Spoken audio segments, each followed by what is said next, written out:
शरीरं सुरूपं यथा वा कलत्रं यशश्चारुचित्रं धनं मेरुतुल्यं गुरोरङ्घ्रिपद्मे मनश्चेन। To progress in one's path simply means that you have an expanded sense of ignorance.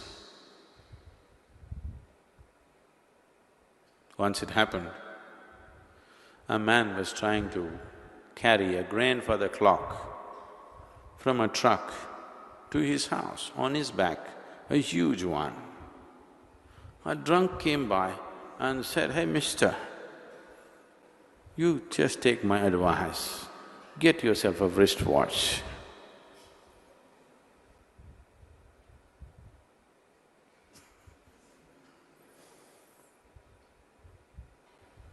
If all you're looking for is dividing the day into 24 hours, all you need is a wristwatch. But if that doesn't hold much meaning to you, if that process of dividing life into proper compartments and living doesn't mean much to you anymore, you want to know the timelessness of life, the boundless nature of what this is, then you need to be little bit set on fire. Simply very nice logic or pretty emotions won't do it. They're nice, they organize your life. They make your life clean and acceptable. But it doesn't magnify the possibility of moving from a limited state of ignorance to an unlimited state of ignorance. Today, modern scientists are coming to this point. All these years they believed, someday we will know what is the nature of the existence. Today, lot of top-level physicists are coming to this point, where they're beginning to talk in terms of we will never know. We will just go on expanding the borders of our ignorance, but we will never know. This is what mysticism meant. This is what a mystic means, an utterly ignorant person. Everybody else is little bit ignorant, little bit knowledgeable. They know some things, they don't know some things. Someone who doesn't know anything at all, who is not burdened by knowledge, because knowledge is an accumulation. Someone who is simply not burdened by any kind of accumulation, he is a mystic because he's chosen to be utterly, absolutely ignorant, not in parts. So, better to moving from a wristwatch to a grandfather clock is not a comfortable thing, not at all comfortable. If you're carrying a grandfather clock on your back,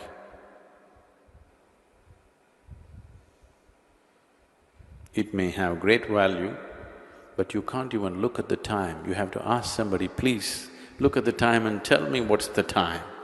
Aren't you slowly becoming like this these days? How am I? I hear a lot of people coming up to me and ask me, Sadhguru, how am I? It's all right. Sensible people ask, how are you?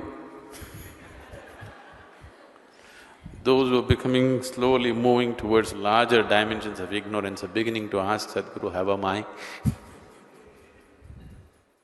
Sadhguru, I am a native of Kerala. So, in Kerala, we had floods 2 to 3 weeks ago, and I always had my mother calling me up and telling about all her suffrage, that she's going through this, she's going through that. Obviously, I'm disturbed because you are safe here and you see your parents and your loved ones in there. And I had a thought, if had I been ignorant to this fact that my state is entirely drowned in water, I would have been happy if I have not known that this fact. So if ignorance is a bliss, then why do people seek knowledge? Ignorance is bliss like this. You can do one thing. Okay, you can come to Vellangiri Malai, go up there and there's a cliff, you jump off. It's so wonderful, till you hit the ground. Ignorance is like that. If you jump off, you never done skydiving? If you jump off an airplane, it's so fantastic, really.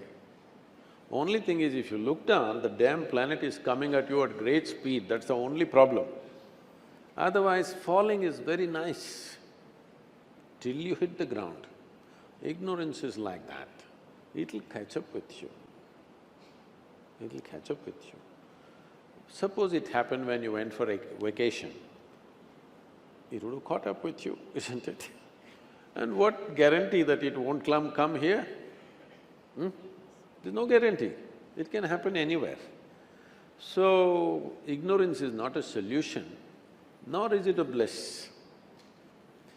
Ignorance protects you from suffering a few things, but suffering will accumulate and come to you in large scale at some point. Right now, this flood itself is ignorance is bliss only. Because people thought if you don't know anything, everything will be okay. No, you will drown. Now the flood is happening for a variety of reasons. We have not seen that kind of rains, particularly in this area, in the last 8 to 9 years. This is the first time I'm seeing, after about 9 years, full-fledged monsoon. This is how monsoon should be, you understand? There is no such thing as bad rains, they're all good rains. Only in England, rain is bad. Only they sang, rain, rain, go away, okay? In India, in a tropical country, rain is always good. Are we prepared to handle the rain or not?